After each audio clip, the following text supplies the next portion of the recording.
રાતના 12 વાગ્યા છે. અમે હાલ જોધપુરથી આગળ છીએ અને હું મહીસાગરથી રામદેવરા રણુજા સુધીની પગપાળા યાત્રા કરી રહ્યો છું. આ બધા મિત્રો મારા છે ને ભાઈ નડિયાદથી રણુજા સુધીની પગપાળા યાત્રા કરી રહ્યા છીએ.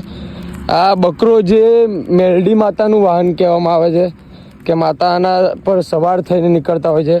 અને તમે ચાલ જોશો ને તો તમને ખ્યાલ આવશે કે ચાલ પણ કંઈક અલગ છે. આગળથી ખબર નહીં કઈ રીતના ચાલે છે, પણ રાત્રે 12ના ટકોરેથી અમારી સાથે ચાલે છે. ટાઈમ બતાવો તો વિશાલભાઈ, ટાઈમ બતાવો. 12:37 થઈ છે અત્યારે. 12:37.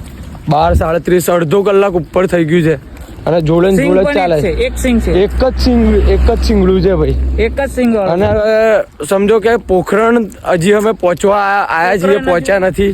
પણ હવે કયા રૂપની અંદર કોણ છે શું ખ્યાલ આપણાને પણ ભાઈ અડધો કલાકથી આપણા સાથે ચાલે છે અને ક્યાં સુધી ચાલે છે એનું અપડેટ મળતું રહેશે. બરાબર, ફોલો કરી લેજો. બાકી જય મા મેલડી, જય રામાપીર, જય બાબારી.